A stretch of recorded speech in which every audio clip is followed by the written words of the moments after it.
All good. Excellent. All right. Good morning. Happy Sunday morning. My name's Alexandra Pasternak Jackson. I'm the CEO of AmCham Finland, and we are here today to talk about economic security as national security. AmCham Finland, we're the home of transatlantic economic success and the voice of international business. So this is indeed a topic that is near and dear to my heart. And to discuss security holistically, you really cannot leave out this important topic. I fully believe that in order to protect and advance our security, we need to be able to protect and advance our economic interests in the face of volatile circumstances, because otherwise we're not truly secure. Now, in general, economic security refers to a country's ability to pursue its own developmental goals for its economy, and it's explicitly linked to national security. I'm going to set the scene a little, introduce these amazing panelists that we're privileged to have here today, and then we're going to jump straight into the topic. As we're discussing, think about those questions that you want to ask. Think about how you want to engage with us today. I'm really hoping to have an interactive panel. Those of you who've been at events with me before know that we are all in this discussion together. All right, so it has been a tumultuous decade for the global economy. In just the past 3 years, the world has been stricken by a pandemic, stunned by a war in the heart of Europe, and shaken by inflationary pressures reminiscent of the 1970s. And it was, in fact, in the 1970s when policymakers began giving business actors more freedom in deciding where they would operate. And as a result, corporations globalized their productions and supply chains, giving rise to deepening economic interdependence. Now, that hope was that economic interdependence would encourage states to cooperate more, to integrate more, and provide peace. However, geopolitical tensions, economic disruptions, and ongoing shocks have forced countries and companies alike to take a hard look at those vulnerabilities and dependencies that they acquired during those go-go years of hyper-globalization. Dependence on foreign actors for the provision of strategic goods and services is now seen as a risk to be kept in check. And that is a remarkable reversal of the earlier liberal view of globalization. The world economy has been splintered by great power rivalries and the fear of weaponized interdependencies, as well as rising barriers to trade and investment. There's increased regulation, resource protectionism, protectionist policies, calls for firms to reshore, to friendshore their production. We're seeing conversations around balancing dependence on foreign actors through investment restrictions designed to prevent rivals from acquiring critical technologies or rolling out new industrial policies to promote local development. Now, in my opinion, globalization isn't dead. It's being refined and reconfigured.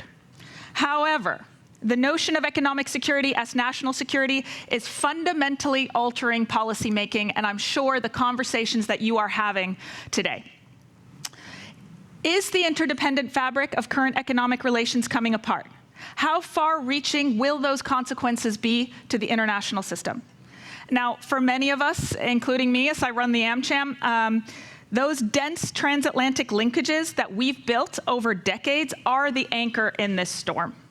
However, they're being threatened too by a geoeconomic chain reaction of protectionism.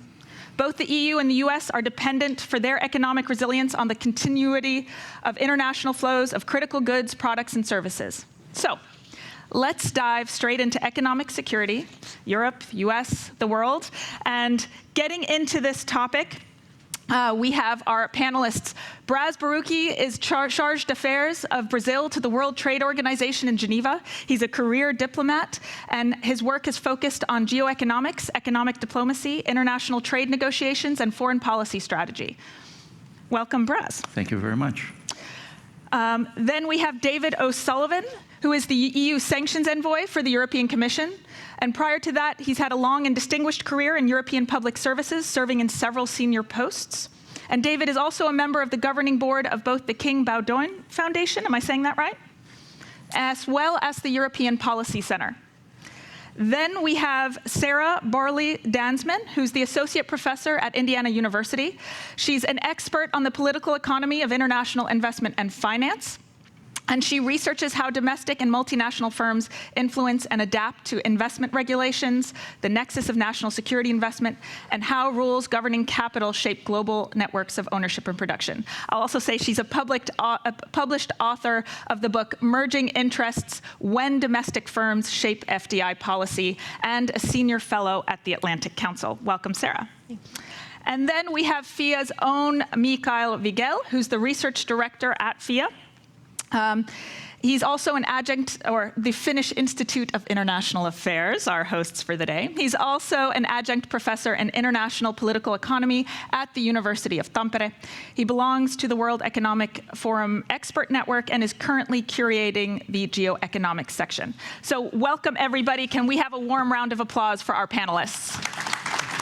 Thank you. Do you all feel welcomed? Absolutely. Yes. Okay, great. So I have an opening question for all of you, because I really love it when our audience has solid takeaways to take home with them at the end of this discussion. So we're going to start with that today. If our audience remembers anything from what we cover under the banner of economic security and the role that it has today, what do you want them to walk away with? What are the 1 to 2 things that you think everyone should know? Who wants to go first? Or I'll pick, and that's way more dangerous. I can. Go right ahead. So first of all, thank you very much, Alexander, for such a warm welcome. Thank you to Michael for your leadership in this area of study, and thank you to my fellow panelists. I want to start by making kind of 2 very broad points, and the hope is that we can get into more specifics as the panel goes on. So the first is that I think when we're talking about economic security, there's a recency bias to that, where we focus a lot on how things have changed so dramatically over the past several years. But I think it's important for us to take a little bit more of a historical approach and recognize that, of course, countries have always been interested in their economic security. It's just that how we think about what economic security means and what we need to do to achieve it has changed. So in the past, as Alexandra mentioned in her opening remarks, there's been a lot more of a focus on the positive externalities that globalization brings. This, of course, was present at the creation of the EU, the idea that we all hear over and over again that if goods do not cross borders, then soldiers will. And so for a long time, we've really been focused on all of the ways in which trade and interdependence lead to peace and comity among nations and among people. And what has changed is a focus more on the negative externalities that sometimes come from these kinds of interactions. And that's not to say, though I worry sometimes, that the conversations among policymakers do over-index now on the negative externalities. It's not to say that there are not still positive externalities here, right? And so the kind of concerns have become issues around asymmetric dependencies that can be leveraged for economic coercion, the decline in manufacturing capabilities, and then the decline in responsiveness to crises, as well as the decline in the ability to leverage the private sector for innovation and critical supplies. So I think that there are important reasons why we have seen this move to more focus on negative externalities, and I hope that we get into that in the course of the discussion. But I would say that kind of shift towards thinking about the negative externalities and trying to put in place policies to reverse that is incredibly important. And then very quickly, the other main point here is that when we talk about these issues, we are entering into a realm of different actors, right? So the actors that really matter here when we're talking about issues around economic security are not just governments that are putting in place regulations, but the firms, oftentimes very global firms, that don't always share the same incentives for how to engage in the global economy as maybe governments want, and that tension creates challenges. Thank you very much, Sarah. So I loved what you said about the asymmetric dependence, the focus on the negative externalities instead of the positive one. I'll switch to Braz. Is that what you're seeing in your role with the WTO? Is there more of a focus on this negative externalities? And then your 2 points, or 1 to 2 points. Okay, well, thank you very much. Thank you for setting the scene, and thank you for the organizers. It's been a great conference. So let me start with what I think would be the 2 takeaways, because I think that we need to focus first on the situation we are in, and second, our focus on the geoeconomic risks that are involved. On the situation, I think the main takeaway is that the global economy is definitely being reshaped across geopolitical and security fault lines. So the post-Cold War world that we had of economic globalization underpinned by the logic of economic liberalism, the logic of free trade, has been replaced by a sort of geopolitical or geoeconomic globalization underpinned by the logic of economic security. So you see this happening at the patterns of international trade, investment, global supply chains, the patterns of weaponization of trade ties. They're all reflecting this logic. They are all reflecting geopolitical competition and concerns on national security. So that's the situation, and the risks that I see there. So. You're right, there are many ways to see this logic of economic security. But the current one that we are seeing has many implications. It can lead to unilateral measures, protectionism. It can contribute to the fragmentation of the international trade landscape into blocks. And most importantly for me, it can weaken the multilateral trading system and the WTO. So that's the challenge and a paradox, actually, because I guess the idea of the security dilemma that you are all familiar does apply to geoeconomics as well, because the search of absolute economic security can lead to absolute economic insecurity.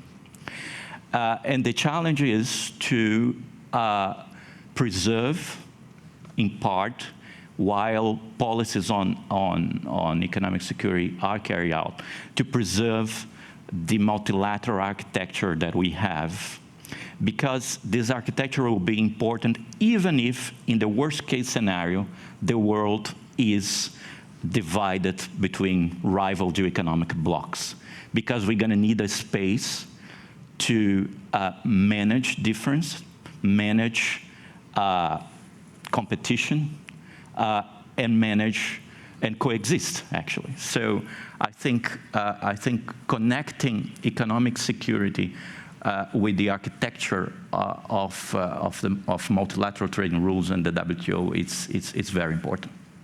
Thank you very much, Braz. I mean, that arises a whole new question on what role multilateral institutions play in economic security, and to what extent they can broker agreements between competing powers. And I know Mikael's done a little bit of research on that.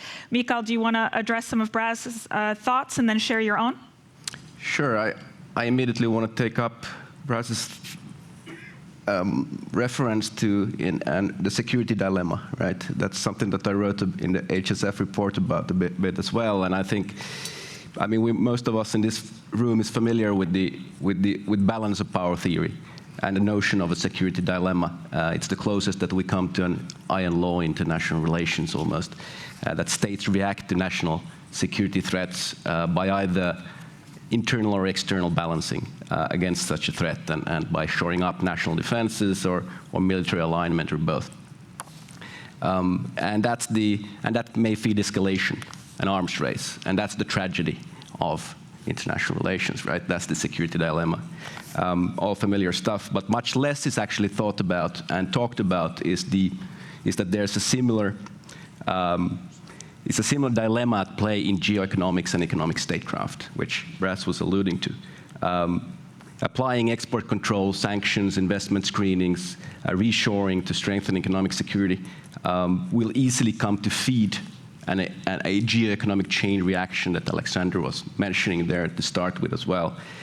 So a tit for tat of deeper and more protectionist measures, more or less protectionist measures, and a spiral that is often seen as also having played a large part in the outbreak of the Second World War, in fact. So I like to think of this as the equivalent of balancing power, but in the economic sphere, it's really about balancing dependence, balancing economic dependencies. And the challenge with balancing dependence is that in comparison with balancing military power and threats, it's much more complicated to balance dependence, to balance economic dependence for several reasons. So the first reason is that the complex interdependence of today's global economy makes it very difficult to calculate the costs of it and who will bear what costs, who will suffer what.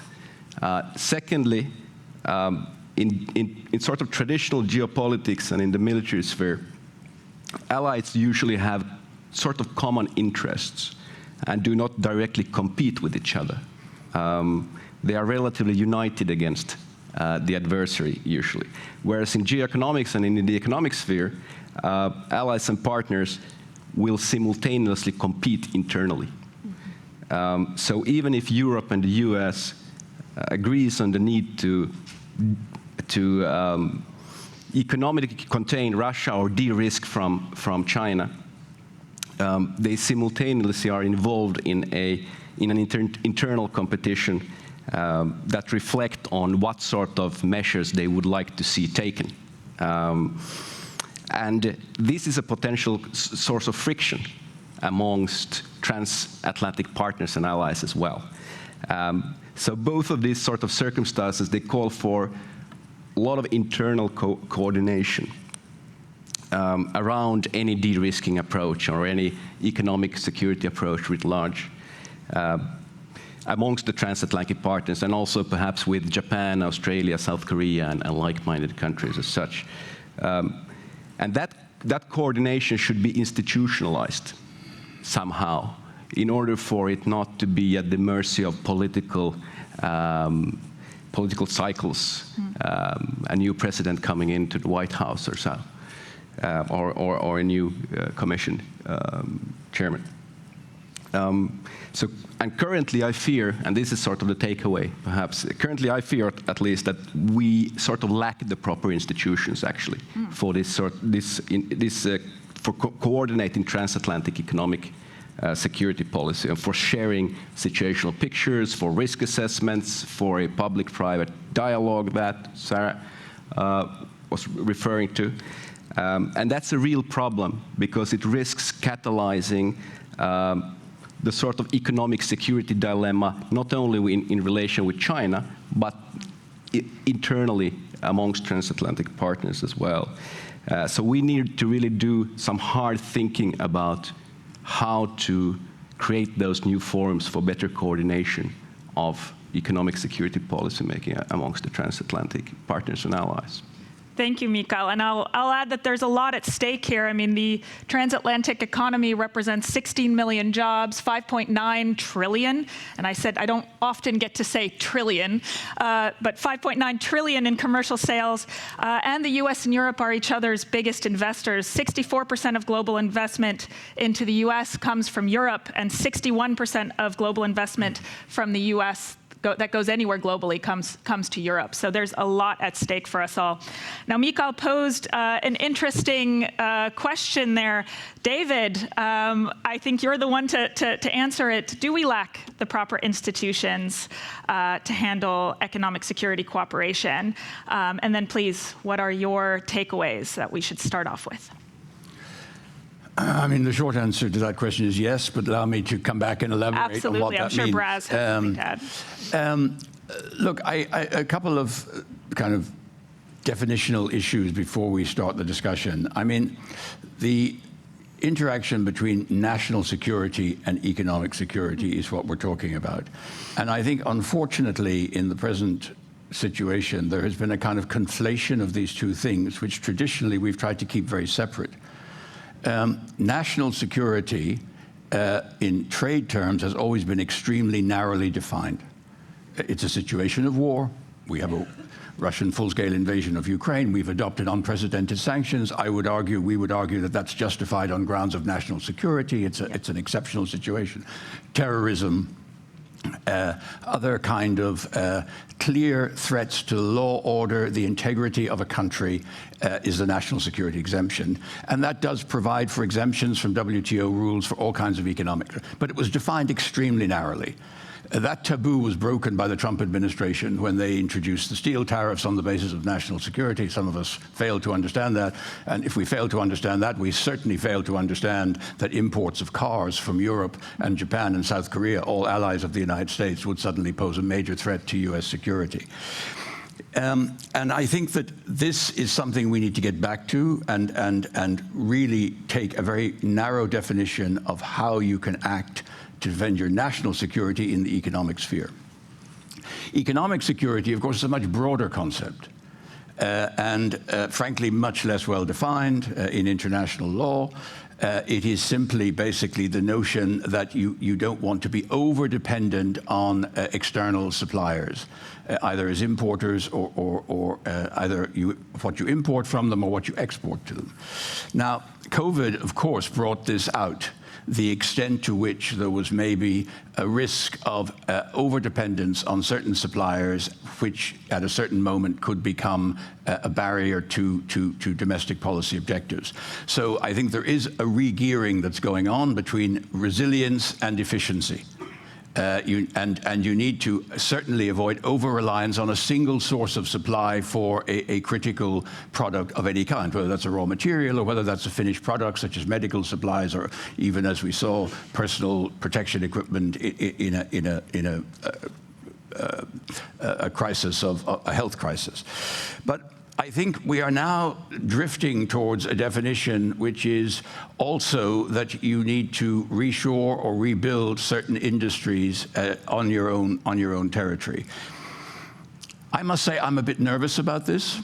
I don't disagree that you might want to take a look at that, but we are talking, let's face it, with about a lot of public money going into investments which we're not entirely sure will be productive or successful.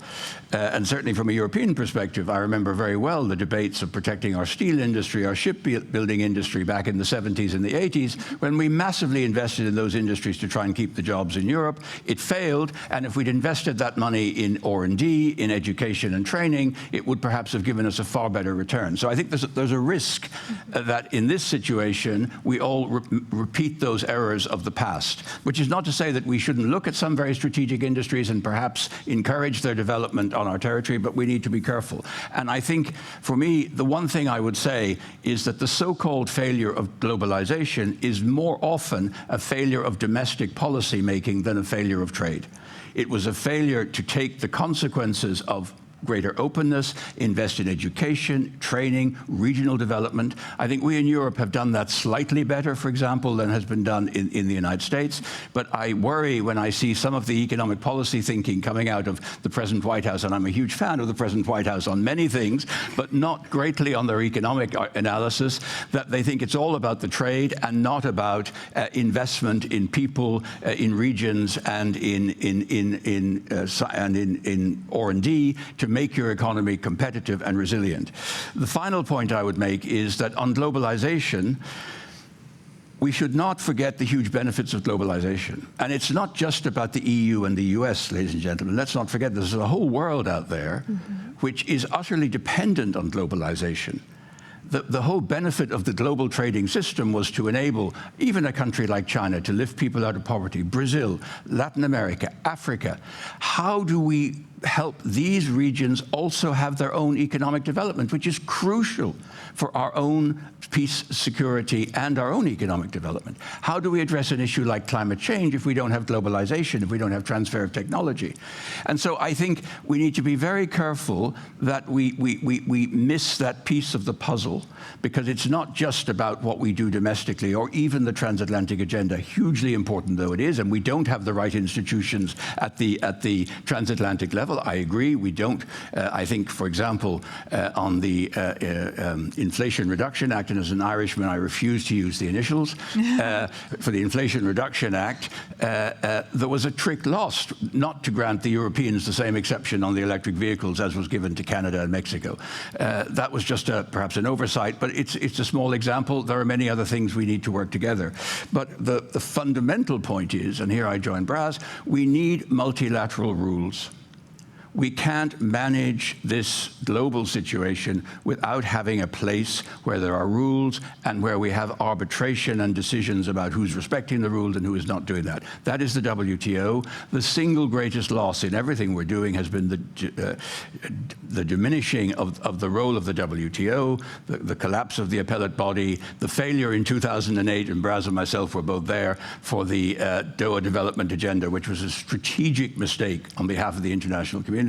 We have to rebuild a multilateral structure capable of helping us manage these very real tensions in both national and economic security.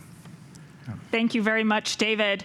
Well, I mean, I can't have you mention that without then turning immediately to Braz. I mean, is the World Trade Organization able to sufficiently foster that kind of collaborative environment between members and consequently help them adapt their domestic trade policy, as David mentioned? Or do we need to be looking at other vehicles for cooperation? Well, look, David is absolutely right, I think, including in his initial definitions, because I think the way that the debate is being framed, the WTO has exactly these two dimensions. You have the narrow definition issues of national security exception, and that's WTO rule, and in case of conflict, in case of emergencies in international relations, you are entitled to change your commitments to deal with a situation, and it has happened. The problem is that this concept is starting to be abused. The last WTO trade report just highlighted that we have in place about 183 measures justified by the national security exception. Measures in technical barriers to trade, measures in agriculture, measures in different areas. So definitely this is beyond what the original intention was from the WTO. And the second thing that David alluded as well, when you move to economic security, and I think that the issue is coming to the WTO from different directions and for different reasons. But when we think about that, it's very difficult to reconcile the universal nature of the WTO rules and principles with countries trying to rescue their strategic independence from economic interdependencies. It's a very challenging situation. And again, what we see is a race to the bottom in subsidies, more subsidies going on, the creation of opportunities for new forms of protectionism, justified by be it economic security, be it national security. And that creates an environment that it's very difficult to tackle the global challenges that we have. I mean, we cannot, I would argue, and coming from Brazil and being Brazil what it is as a major agriculture superpower, I would argue that the food security, global food security, is a sort of economic security issue. But I would also argue that it is very, very difficult to deal with the food security within blocks, to deal with food security without international trade. It's not only international trade, but international trade is a major part of that in terms of access to food, in terms of the availability of food. So we have to reconcile some of this legitimate. I can understand we are in a different geopolitical situation. Obviously, economic security is part of this equation, but we shouldn't succumb to the temptation of putting everything in the same basket and creating opportunities for sectors that want more protection, that are inefficient, and are taking advantage of a new situation to get away with that. It's a very different thing. It's a very classical political economy dilemma here. But we have to be conscious of that, because there are things that are national security, and I think when people define some of the sectors, technology and industry, that should be the focus of that, one can understand. But when this definition starts to get larger and larger, then the borders of clear-cut protectionism and economic security just disappear. There's a lot of scope creep there, I Exactly. think. And I mean, I'm hearing a lot of concern. I'm hearing a lot of worry, and perhaps I would almost veer to say a negative outlook on the future of economic security. I'm just wondering, does economic security craft bring anything positive or proactive? Can it bring economies together, or are we sort of looking at this subsidy race to the bottom? Mikael, you're making eye contact with me, which usually means you want to say something. Well, I think economic security in the short term harms economic growth. Mm-hmm. It takes a lot of investments to shore up economic security, to shore up resilience. You need to invest in it. It costs a lot. It creates inflation. It creates, all the reshoring or the investment screenings and all that. It hampers economic efficiency, of course. But in the longer term, it might be beneficial, because it might actually make our economies more resilient in the longer term, right? So our economies will become more diversified.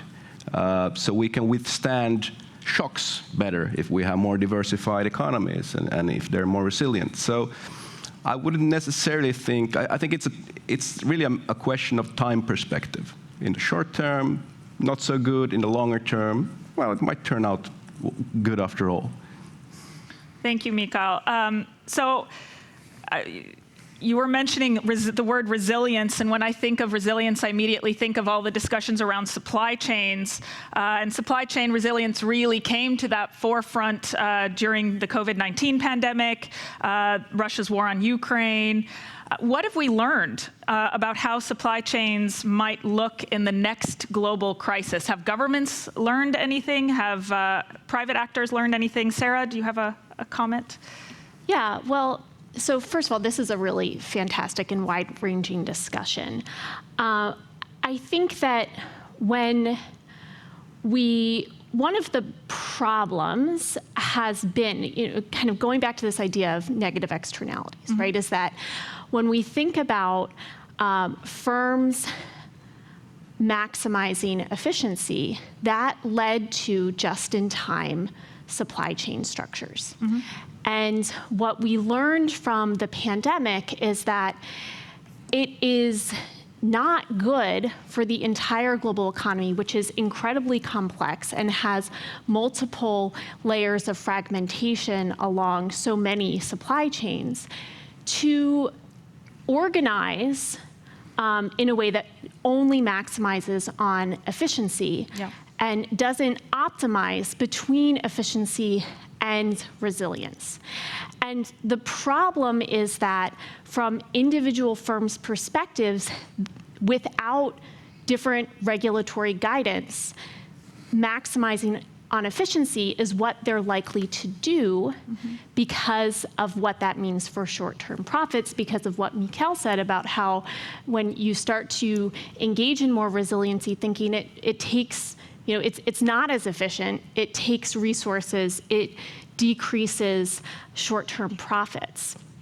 So, for instance, one of the concerns that many countries have is around access to critical minerals. And indeed, in August, the PRC announced that it was going to be putting export controls on 2 key critical minerals. And it's important to recognize that China doesn't have kind of control over mining all of these minerals, but where it has pretty much cornered the market is around processing them. And these 2 key minerals, gallium and germanium, they're relatively small markets. So I believe that the germanium kind of global market was something like $200 million. So it's not big, right? And there was a German firm that was processing these minerals, but their price was undercut by China, and so they had shut down.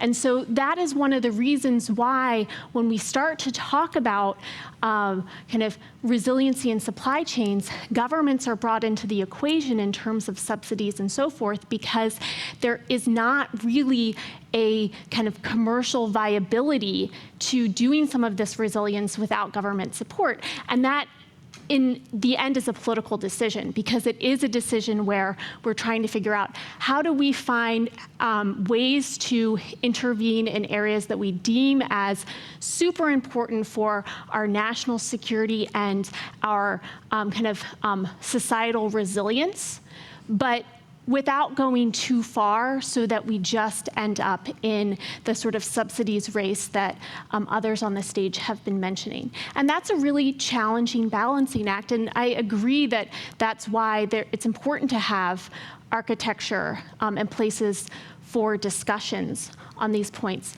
I think that some of those conversations are going to need to happen in smaller plurilateral settings for a while, because I think that you need to have trust in your partners in order for those conversations to be effective. But I'll end there to let others jump in.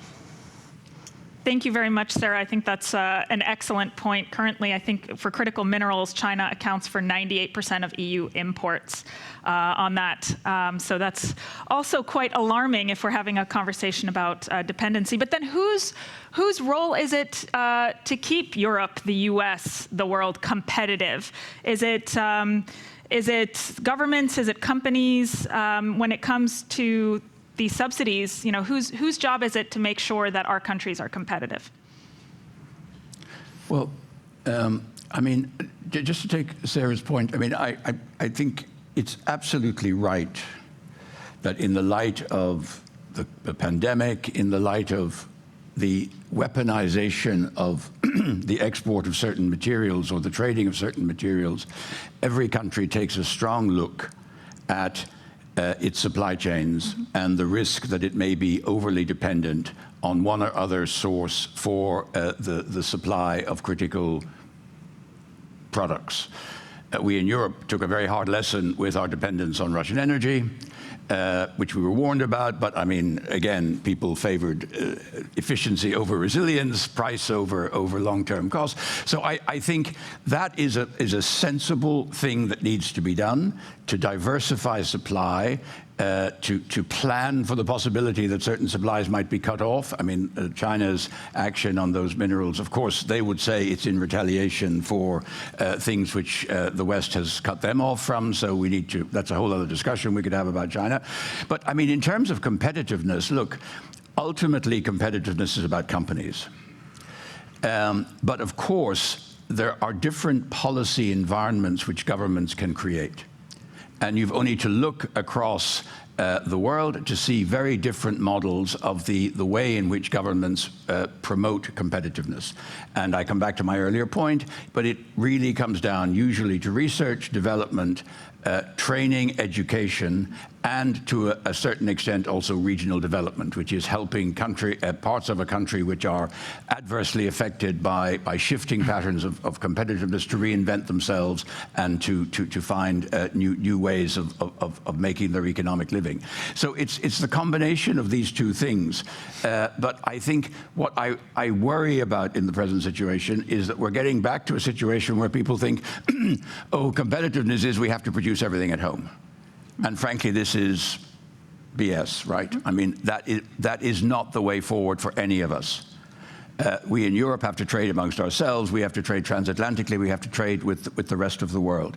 And that is to everybody's benefit. Now, then there are certain issues about that trading system which we all have to address in terms of excessive dependence, in terms of the negative impact which trade liberalization can sometimes have, and we have to deal with the issue of unfair trade practices by our partners. We would feel, as Europeans, that we're very open and very fair. You ask the Brazilians, you ask others, they may take a slightly different view. So we have to be open to that question. But fundamentally, I mean, if I take China, I mean, we've had an issue about Chinese subsidies for a long time. Mm-hmm. And frankly, the WTO does not provide the answers to how we could address that. One of the things we've been trying to do as Europeans was to get the changes to the WTO's subsidies rules that it better captures some of the Chinese practices. In the absence of that, of course, we may have to take unilateral action, as we're doing with the investigation into the electric vehicles. But let's face it, this is a poor substitute for actually agreeing a multilateral framework and a set of rules for how we deal with these kind of issues going forward, because that is the only way in which we will preserve the kind of open global trading system that we all know is crucial for our benefit, but just as importantly, for the development of the, I hate the word global south, emerging economies, BRICS, whatever you want to call it, who also have to be given a chance to have their economic development and to grow if we are collectively to address the enormous challenges this planet faces, whether that's climate change, desertification, migration, poverty, all of these issues, which are our problem as much as they are the problems of the countries where they originate. Thank you, David. I'd love to hear Braz's response to that. On the openness of the European. Yeah. Well, no. Let me react to another point, because I think, well, Sarah, David, you're absolutely right about the configuration of global supply chains. The other point is that you are obviously referring somehow to manufacturing supply chains, which may have a different configuration of supply chains in raw materials, in food, etc. And the latter are the ones that cannot live without globalization. You can, with subsidies, you can have a sort of ally shoring and new friend shorings and arrangements for production. With a lot of money, you can do that, but you can't substitute, some of nature's endowments. They are there, and there is no way out. They've raised a very interesting point, because I think part of the debate on economic security has to do with this idea of rebuilding the national economy, rebuilding certain sectors in industry, rebuilding certain sectors in technology, and at the same time, kind of reducing vulnerabilities, so to speak. So this is what we see, for instance, in the EU's national economic strategy. This is what we pretty much see in National Security Advisor Sullivan's speech in Brookings a couple of months ago. Japan's national economic security policy. This is there. But what actually brought my attention to what's the last G7 statement, because then it goes straight to what you mentioned, David. those economic strategies, they were geared towards the sort of nationalization, the sort of idea of producing domestically and trying to be self-sufficient, almost as a synonym for self-reliance and self-sufficiency. And the G7 changed the narrative and put again international trade and put again the WTO into the focus and reconnected the idea of economic security with the broader challenges of multilateralism. Now, you're right. I mean, the WTO is in a negotiating impasse in many areas. It's very difficult to agree. We lived this in 2008 for some reasons. I think the reasons that we were beginning to see at that moment, they just aggravated, right? We are in a very different geopolitical scenario now. So agreements, multilateral agreements are difficult. But paradoxically, I think that we need more of that because they are important. Even if we don't reach the sort of, you mentioned industrial policy and the discussion on subsidies.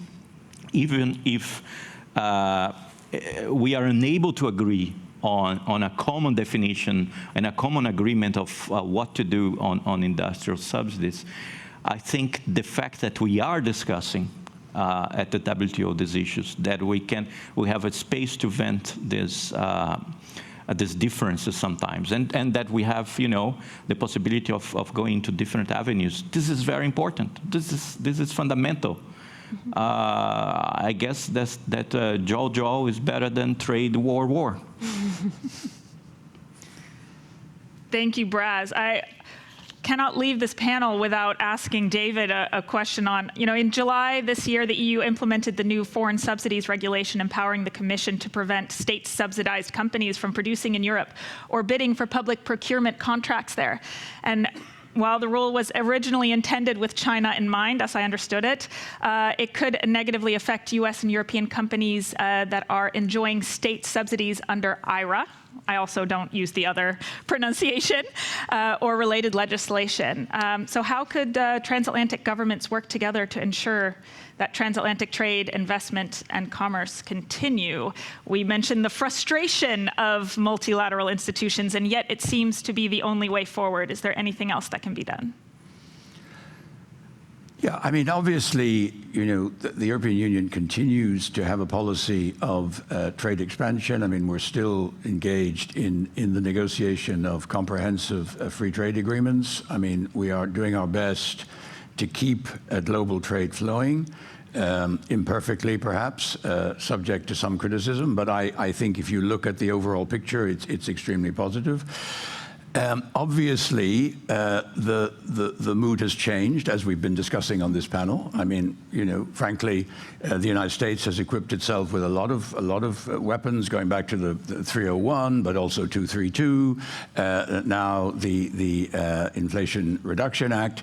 So yes, we have been equipping ourselves with instruments which would potentially enable us to react to what we would consider to be unfair behavior by our trading partners, including our closest trading partners and allies. But I think always our reflex will be to negotiate and to try to find negotiated solutions. I think the foreign subsidies regulation targets the activities of highly subsidized companies on European soil. It's not to do with their subsidies domestically. It's to do with if they are unfairly subsidized and therefore have a leverage which would not be available to companies operating in a normal market.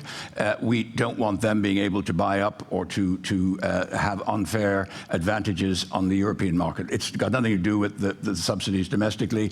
The investigation which we're taking against Chinese electric vehicles is fully in line with the WTO procedures, and we'll follow those rules. But look, I think at the end of the day, particularly on EU-US, look, we have to sit down and find mutually acceptable solutions. I mean, we are so economically interdependent, as you said, and AmCham Europe and others do fantastic numbers on all of this. We owe it to ourselves. We also owe it to the global community that we do not end up squabbling amongst ourselves unnecessarily in a way that is is a distraction from how we can act jointly to try and address some of the global problems. So I would remain confident that at the end of the day, transatlantically, we will find ways of resolving our trade differences. Some of them are quite thorny. We've got the steel issue. We've kind of parked the Airbus-Boeing issue. But I mean, in the global picture of our trade dependence and investment dependence more than anything transatlantically, these are blips and not absolutely central to the extent of our economic independence. I'm relieved to hear it, David. You mentioned the word weapon when you were talking about what we would previously maybe say economic tools. I thought that was quite interesting. So in that context, the US seems to have equipped itself with a lot of weapons. I mean, they were one of the first to introduce investment screening, and now OECD countries have seen a 60% rise in investment screening mechanisms.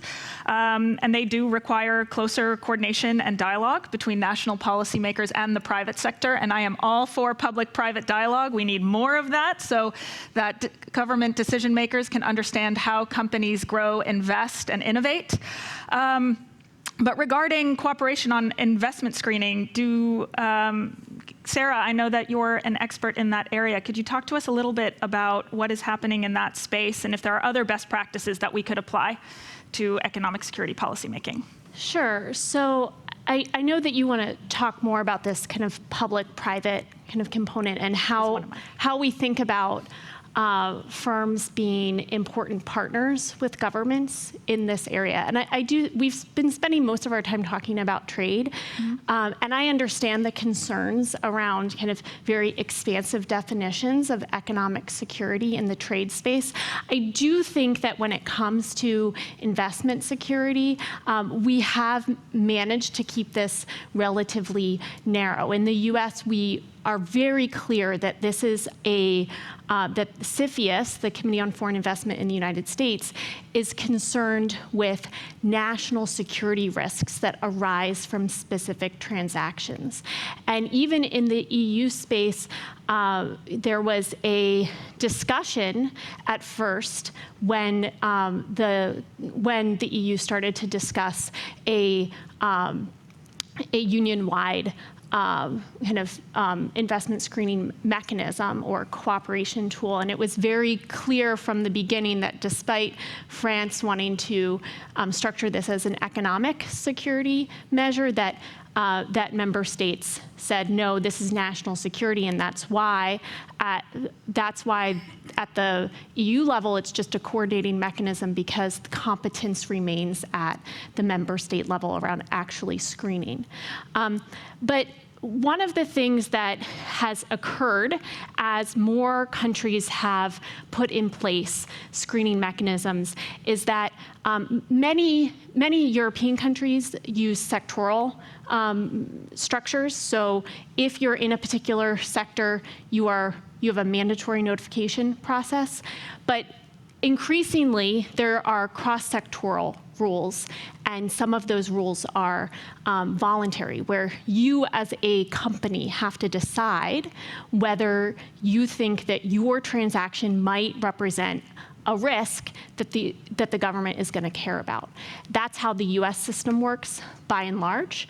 And what that means then is that companies become the first line of monitoring, enforcement, and of course compliance, because they're the ones making that decision. And that can be very challenging for firms to figure out what governments care about from a national security perspective. And so that's why I oftentimes really emphasize among US policymakers the need to expand the ways in which the government and the private sector can exchange understandings. The US government can brief cleared personnel in specific companies around issues of concern, because you need to make sure as governments are building out these rules that firms know how they can comply with them, and how they can develop trust between the government and themselves, so governments know that firms are actually really trying to do the right thing here.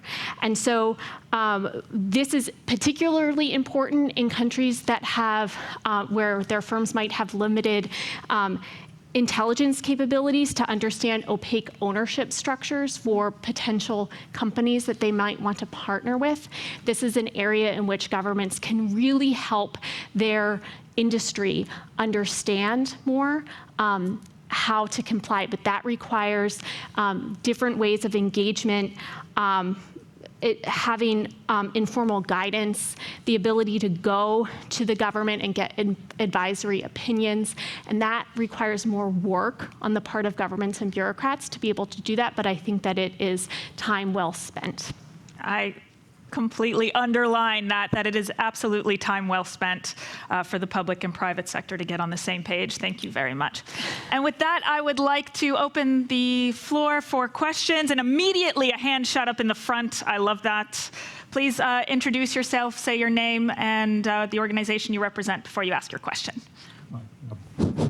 My name is Maximilian Terholle, LSE and War College Hamburg. So first of all, thank you very much for your comments. I greatly appreciate it. I heard a lot about national security, economic security. I heard very little really, about strategic power. I heard a lot about how we can possibly maintain supply chains, our wealth in the West and all that. I heard very little about that we're in the midst of a deadly contest between wills of power that determine the nature of peace on this continent. So I'd rather like you to address a little bit more, how does this economic power play into notions of strategic power? How can we coordinate our strategic power as like-minded Western states? If states of the Global South want to join in, great. If not, so be it. But there's a massive contest of wills of power that I don't see reflected in any of what has been said on stage.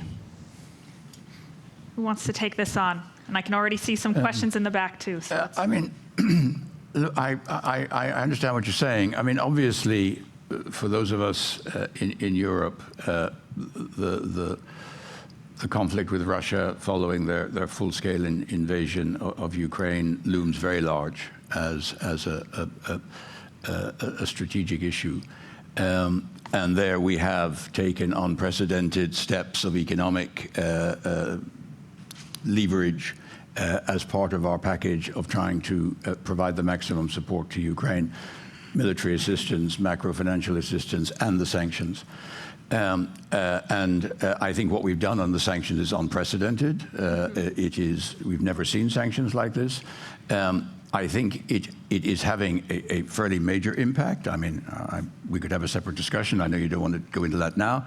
But I think it is possible to do that with Russia because of the nature of the Russian economy, the nature of their, the economic relationship we have. They're heavily dependent on exports of hydrocarbons and imports of technology, basically. And on those 2 points, they're extremely vulnerable, and those pressure points are precisely the points we have squeezed, and I think with success. So we've cutting off the supply of technology for military equipment and general industrial development, striking at the revenue, making it harder and harder to finance the war because of the huge costs which this will ultimately have on the Russian economy. I think when you get to the broader strategic issues, let's face it, the key question is China. Yes. And the key question there, and it will be crucial for the future of the 21st century, is there a win-win outcome somewhere there to be negotiated between particularly the US and China? Or are we locked into something which is inexorably heading towards a confrontation? Now, I want to believe in the first passionately because I really think the outcome of the second will be disastrous for all of us. I just don't know how this is going to play out. I know what we should be trying to work towards. But I think the fundamental point which has to be made is that at the end of the day, you said, we as like-minded, and then if the Global South want to join us. For me, one of the great takeaways of the Russia situation we have now is the fact that we have not won the hearts and minds of a large part of the Global South. And we, the G7, G7 plus, call us what you want, the West, though it's not the West because it's Japan and it's South Korea and it's Australia and New Zealand.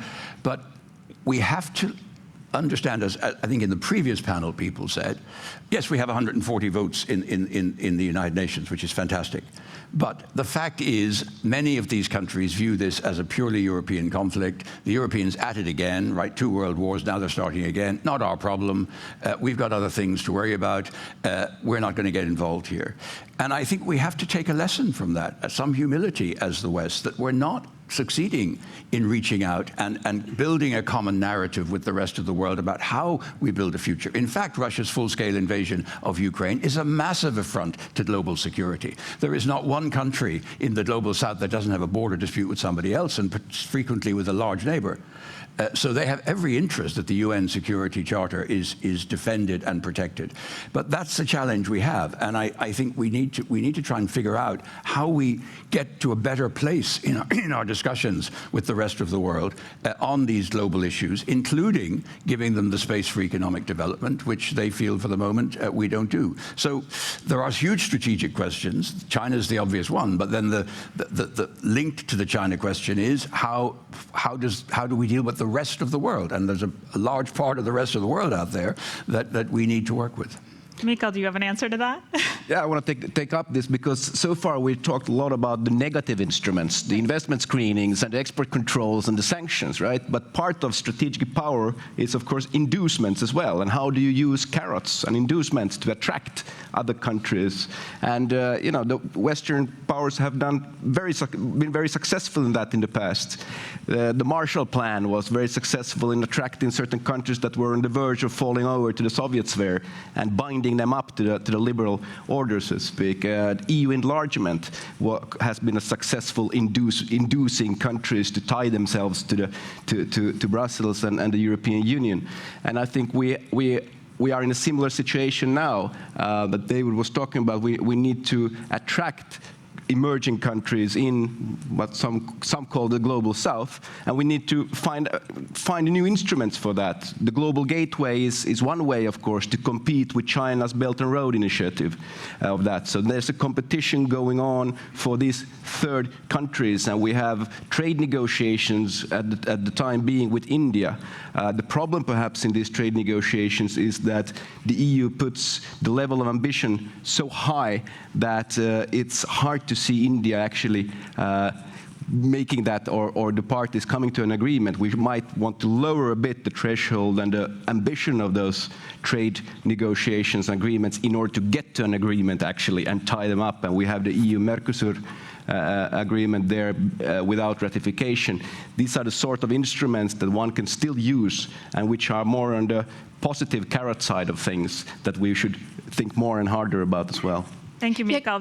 Can I just jump in on the positive components of economic statecraft as well, because we talked a lot about how shifting around supply chains, we talked about mostly in terms of cost, but for many developing countries, these are great opportunities, particularly with respect to companies that are developing their China plus one kind of strategies of diversifying their supply chain. So India and Vietnam in particular are very well poised to bring in more investment and engagement into supply chains as companies shift away from reliance on China.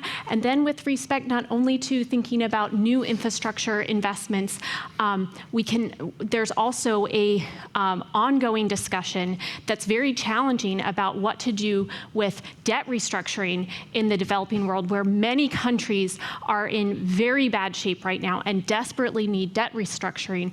The IMF is trying to figure out how to do this, but the problem is that many of these countries have borrowed heavily from China on very bad terms, and the problem is that that there are concerns among IMF members about basically bailing out the Chinese, right? And so figuring out how do we restructure that debt without basically just giving China kind of a free pass.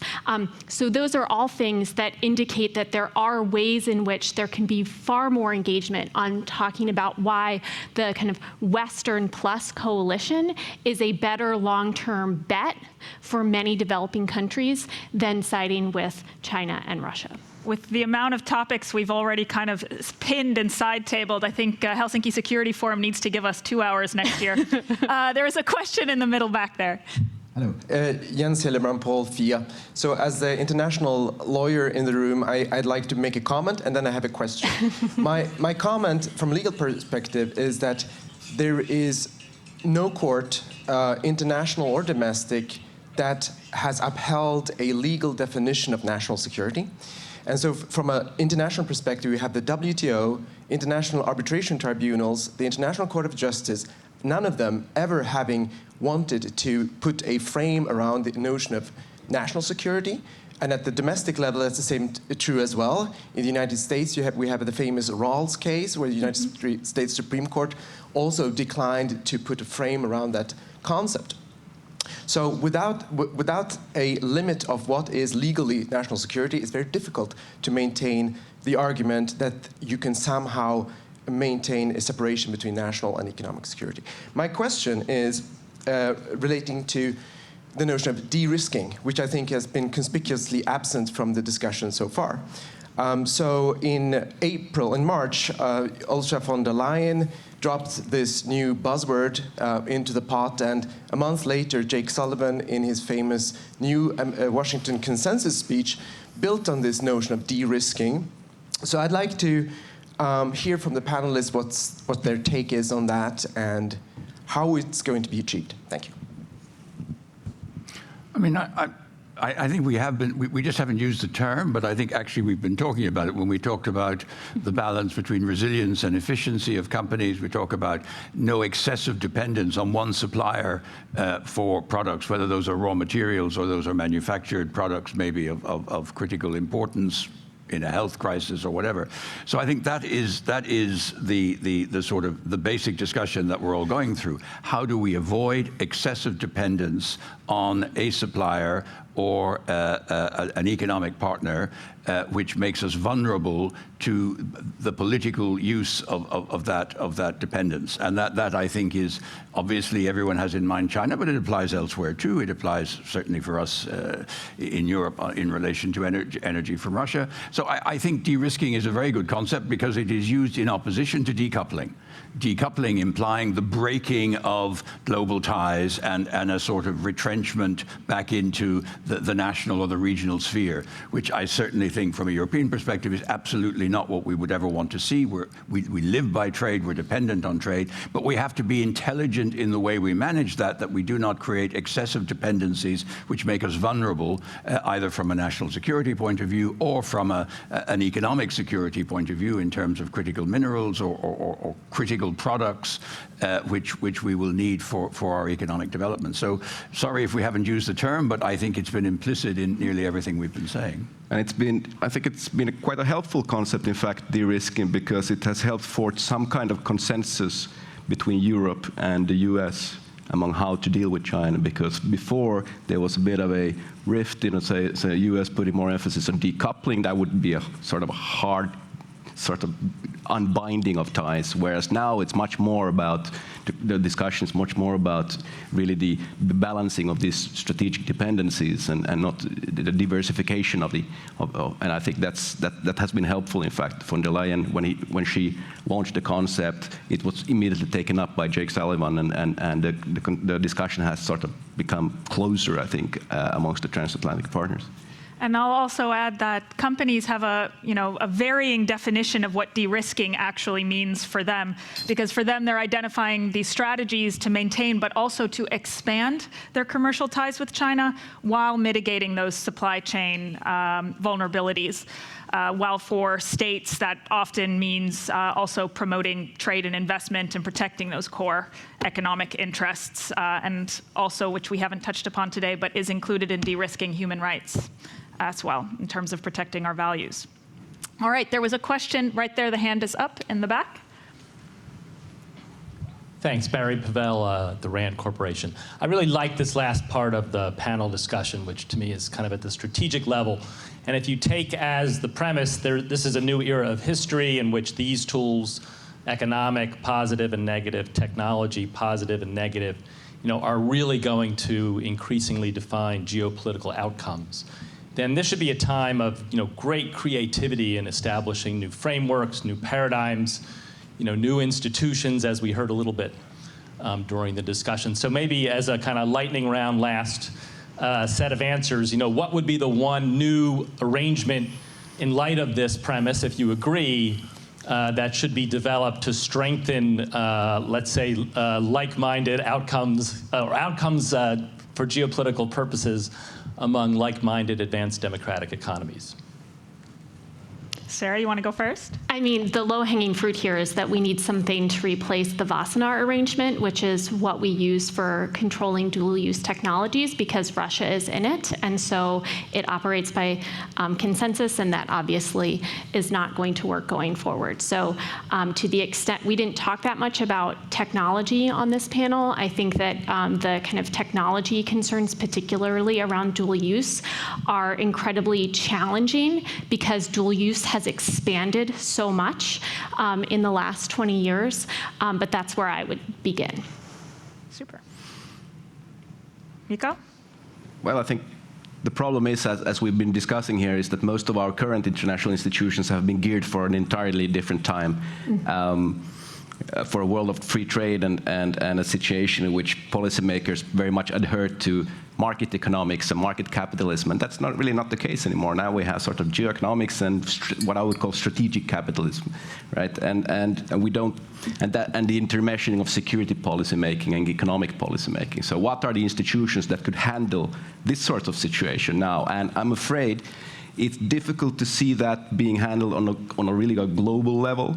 I think the new institutions will be necessarily be more regional in nature, and perhaps revolve around the different blocks that are emerging. Actually, that's an unfortunate situation, but I think it's a realistic picture and realistic assessment.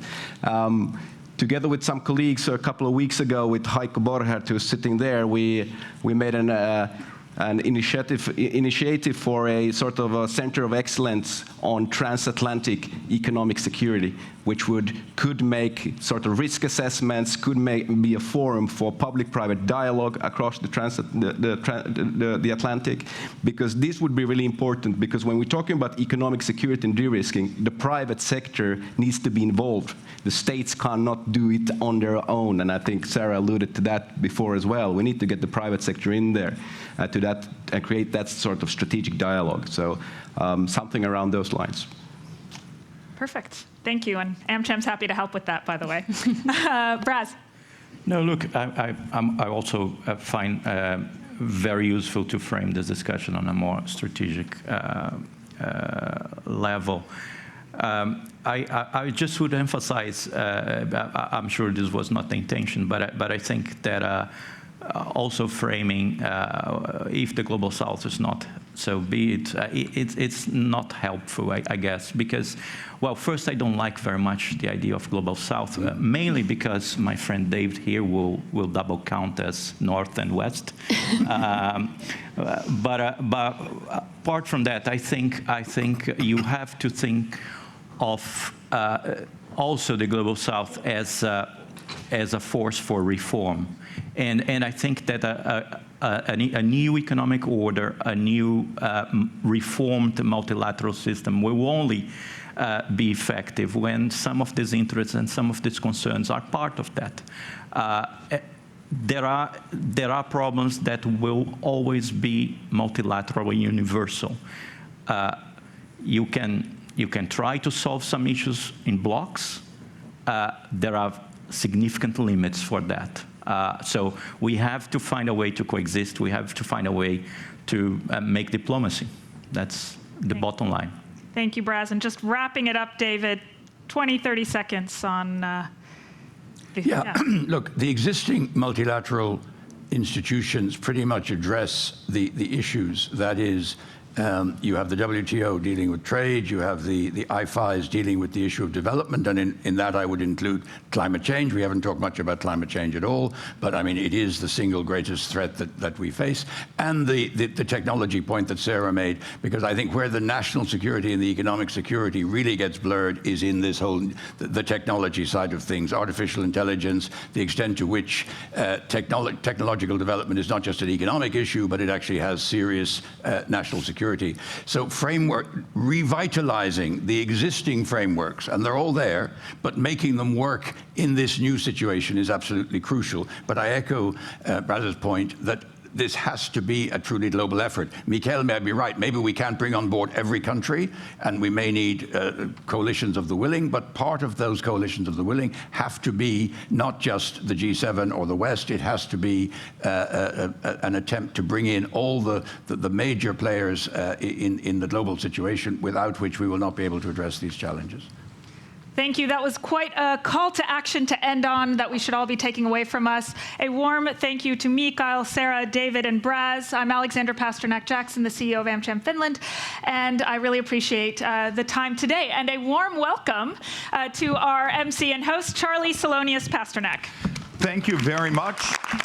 Thank you to the panel. Thank you to the panel. Thank you, Alexandra. I have a few admin things, but while I say them, could I ask all of the FIA staff to come up here on stage? Thank you. Admin thing number one, lunch will be served here. If you'd like to sit down at a table, please go to the second floor, but of course you're welcome to stand up here. Then, Thank you, that was so good, I'm seeing my dear colleagues come here. As they're walking, I'd like to thank all our partners. We've had Clarion, Defense Ministry, Foreign Ministry, Patria, City of Helsinki, Järvenpään Kukkatalo, Olaf Brewing, Creative Technologies Finland, Finnish Defense Forces. Thank you to all of them. They've created much of the backbone for this. However, I think we can all agree that the foundation for this was created by the staff. Everything from carrying these chairs, once you leave, we're gonna start moving these things away. Reserving tickets, doing the layout for the report, being in contact with the speakers, everything, greeting you here, has been done by the team here and the people who you haven't even met, of the about 70 people who work at the Finnish Institute of International Affairs. This was the foundation, and I ask all of you just to give a great warm round of applause.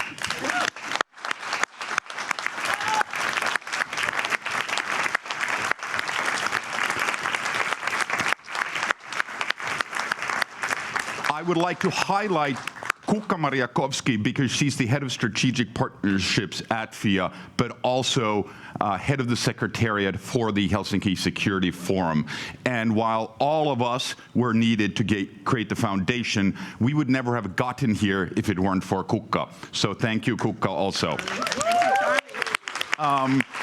Now, if we created the foundation, it is you, the audience, the panelists that are still here, the people who've watched online, commented. You are what make the Helsinki Security Forum what it is. And I think, being only slightly biased, I can say it has been a fabulous Helsinki Security Forum in 2023. I look forward to seeing all of you next year for the 2024 Helsinki Security Forum. And with those words, I want to, unfortunately, with a little wistfulness, close the 2023 Helsinki Security Forum. Thank you all.